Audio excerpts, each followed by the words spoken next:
It was a cold rainy morning in New York City, and the wind howled between skyscrapers like the cries of the forgotten.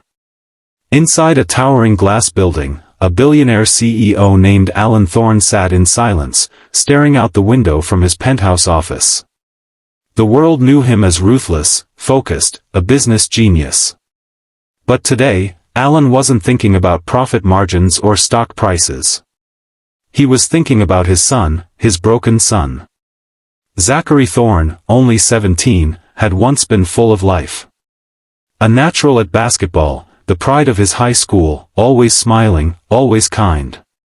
But after the accident, one icy night, a sharp turn, a crash, Zach's world changed. Paralyzed from the waist down, the boy had stopped talking, stopped smiling, stopped living.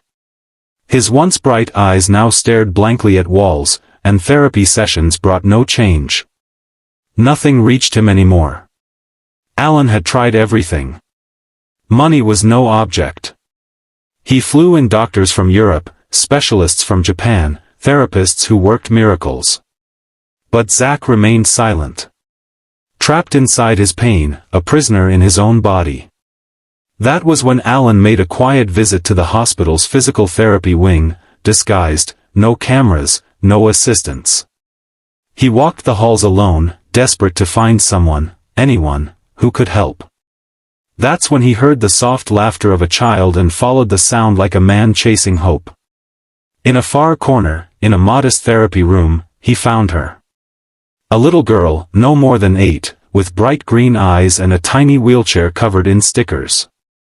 She was laughing as a man, probably her father, knelt beside her, holding her small hands and guiding her through a therapy exercise.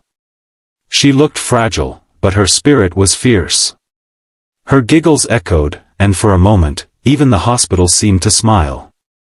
Alan stood frozen, unnoticed.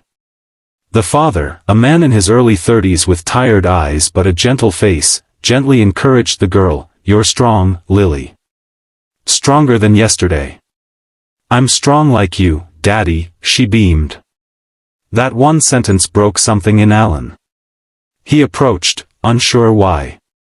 The father looked up, cautious but kind. "Can I help you?"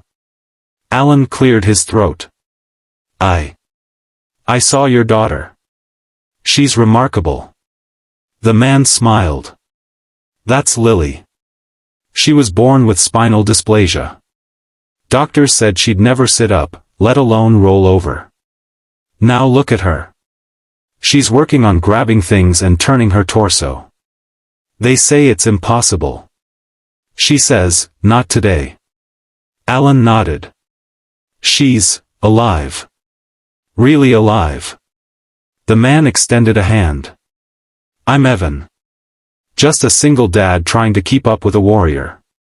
Alan hesitated, then said something he hadn't said in years. "I need help."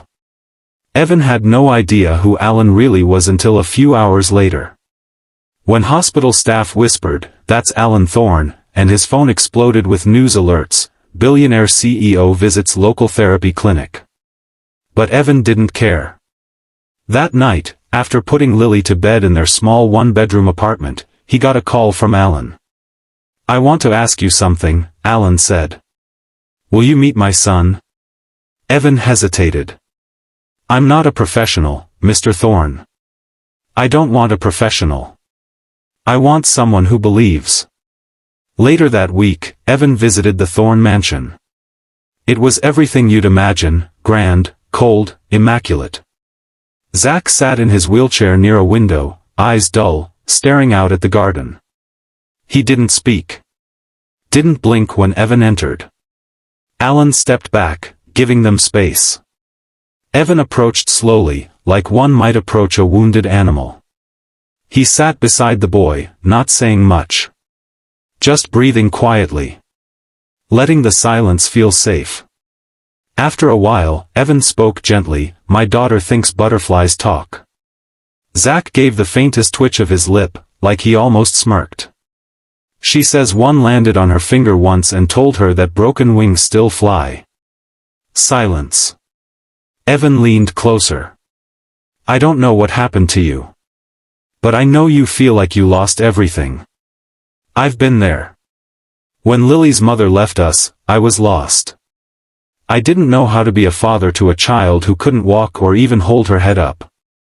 I sat on the bathroom floor crying for days. But Lily, she kept smiling. Not because she wasn't hurting, but because she believed we could be okay. Zach's eyes slowly turned toward Evan. That was the first real movement in weeks. Evan smiled. I think there's a fighter still inside you, Zach. I think you're just scared no one remembers him. Zach whispered, barely audible, I don't remember him either. That day changed everything. Evan became a daily visitor. At first, Zach barely tolerated him. But over time, something shifted. Evan didn't treat him like a patient or a project. He treated him like a person. He told stories, funny ones, sad ones, silly ones. He brought Lily over, and she challenged Zach to race her down the hallway in their wheelchairs. She always won, but Zach didn't mind. One day, while they were drawing together, Lily handed Zach a picture.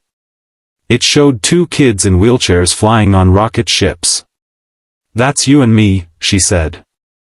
Zooming to the moon. Zach smiled for the first time since the accident. Later that week, Evan brought a basketball. Not for playing, but for holding. He asked Zach to just feel it. To remember the shape, the weight. I used to live for this, Zach whispered, tears filling his eyes. And now I can't even dribble. But you can hold it, Evan said. You can feel it. That's a start. Step by step, Zach's soul began to reawaken. He started speaking more. Engaging with his therapists. Laughing with Lily. One day, while watching a game on TV, he said, I want to coach. Maybe I can't play anymore, but I could help others. Alan, who had walked in quietly behind them, felt his throat tighten. He hadn't heard his son speak with such clarity in months. Evan turned and said quietly to Alan, he's coming back. Alan nodded. Because of you. I can't thank you enough. Evan shook his head. Don't thank me. Just believe in him the way he needs you to. Months passed. Zach enrolled in an adaptive sports coaching program. He started mentoring younger kids with disabilities, teaching them mindset, teamwork, and courage. He lit up again. His voice got stronger. His eyes brighter. One day, after a charity game where Zach's team won, Evan walked him off the court. Zach looked up at him and said, You saved me. Evan shook his head. No, Zach. You saved you. I just reminded you how to fight. Zach smiled. Then let me fight for someone else now. That evening, Zach pulled Alan aside. Dad, I want to use our money to build something real. Not just profit. I want to start a foundation, for kids like me. And I want Evan to help run it. Alan's eyes welled. I couldn't think of anyone better. The Still Fly Foundation launched that summer. It offered therapy, emotional support, education, and community to children with disabilities, and to single parents struggling to hold everything together. And on opening day, as dozens of kids rolled across the brand new center floor in decorated wheelchairs, Evan stood beside Lily and Zach, tears in his eyes. A reporter approached and asked, Mr. Thorne, what inspired this? Alan gestured toward his son. He did. He found his wings again. The reporter turned to Evan and asked, and what about you, sir? Evan looked at Lily, then at Zach. His voice was soft but strong. All I did, he said, was whisper to a kid who had forgotten how to hope. I'll help her. And he helped me. Sometimes, the loudest miracles begin with the quietest whispers. When we choose kindness, when we choose belief, lives change. If this story touched your heart, please like, share, and subscribe to Pure Kindness Stories. Your support helps us spread hope, one story